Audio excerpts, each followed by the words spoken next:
प्रदेश की 28 विधानसभा सीटों पर उपचुनाव को लेकर मतदान संपन्न हो चुका है, लेकिन इसी के साथ अब दावों का दौर भी शुरू हो गया है। जिस तरह से बम्पर वोटिंग हुई है, वोटिंग परसेंटेज 69.93% रहा, कहीं ज्यादा कहीं कम, लेकिन ओवरऑल अगर देखें तो मतदान का प्रतिशत काफी अच्छा रहा है। और उसके बाद खास तौर पर दो विरोधी पार्टियां बीजेपी और कांग्रेस दोनों ही अपनी अपनी जीत के दावे कर रही है। हर कोई अपनी जीत को लेकर आश्वस्त नजर आ रहा है। तो वोटिंग परसेंटेज के बाद कौन कितना जीत को लेकर आश्वस्त है, क्या दावे कर रहा है, यही जानने की कोशिश करेंगे इस खास पेशकश में।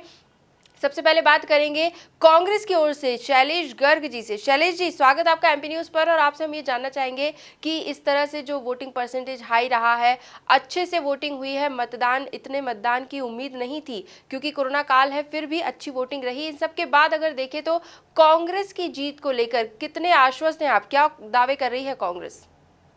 देखिए, मैं समझता हूँ कि भारतीय जनता पार्टी की जो शिवराज सिंह चौहान की 7 महीने की सरकार है, जब भी बम्पर वोट होता है और जब सरकार होती है, उस सरकार के खिलाफ एक बहुत बड़ा बहुमत जनता ने कांग्रेस पार्टी के लिए दिया है। कमलनाथ जी की जनहितैषी सरकार जो 15 महीने के काम करे हुए थे, वो 15 साल की जो शिवराज सिंह चौहान की भ्रष्टाचारी सरकार है, उस पर अवश्य भारी पड़ेंगे। और मैं समझता हूँ जिस प्रकार लोकतंत्र की खरीदी हुई, विधायकों की मंडी लगाई गई, बोली लगाई गई, ज्योतिरादित्य सिंधिया अपने 22 लोगों को लेके गए, उसके बाद भी विधायकों को खरीदने का सिलसिला भारतीय जनता पार्टी द्वारा जारी रहा। वहीं 7 महीने के अंदर कोरोना किस तरीके से मध्य प्रदेश में फैला, उस कोरोना काल के अंदर मध्य प्रदेश की सरकार पूर्ण रूप से फेल रही। शिवराज सिंह चौहान ने जो वादे किए थे उस पर पूर्ण रूप से फेल रहे। केवल टोकन मनी और नारियल फोड़े गए।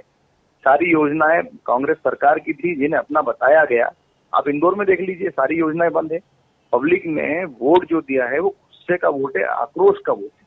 और मुझे समझ में आता है कि 10 मार्च के दिन एक अप्रत्याशित परिणाम के रूप में मध्य प्रदेश के अंदर जो 28 सीटें जिन पर चुनाव हैं, वहां पर पूरी की पूरी 50 से 60 हजार से हमारे प्रत्याशी जीतेंगे। और भारतीय जनता पार्टी की कई प्रत्याशियों को तो मुझे लगता है कि जमानत जब्त होगी, क्योंकि पब्लिक समझदार है, पब्लिक सब समझती है किस प्रकार सौदा हुआ है। तो ये जवाब इनमें मिलेगा और मुझे गारंटी वापस से कमलनाथ जी की सरकार बनी। तो कांग्रेस की ओर से जीत के दावे किए जा रहे हैं। बहुत बहुत शुक्रिया शैलेश जी आपका हमसे जुड़ने के लिए। अब बीजेपी क्या कहती है वो भी जान लेते हैं। बीजेपी की ओर से अपना पक्ष रखने के लिए गोविंद मालू जी इस वक्त हमारे साथ जुड़े हुए हैं। गोविंद जी, स्वागत आपका एमपी न्यूज पर। और आपसे हम यही जानना चाहेंगे कि इतने अच्छे वोटिंग परसेंटेज के बाद अगर रिजल्ट की बात की जाए, नतीजों की बात की जाए, तो बीजेपी क्या दावे कर सकती है? भारतीय जनता पार्टी तो सभी सीटों पर जीत रही है। और जहां तक वोटिंग परसेंटेज का सवाल है, मतदाताओं का रुझान लगातार ज्यादा वोट देने के लिए लगातार रहा है। और पिछले चुनाव से भी कई जगह कम, कई जगह ज्यादा, लेकिन एवरेज तो उससे कम ही रहा है। लेकिन फिर भी मतदान अच्छा हुआ है। और मतदान के लिए जो प्रेरित कर रही है सब एजेंसियां और हमारे कार्यकर्ता भी, उसके कारण मतदान का प्रतिशत अच्छा हुआ है। और इसमें हमें सभी दूर एक बड़ी विजय की तरफ हम बढ़ रहे हैं।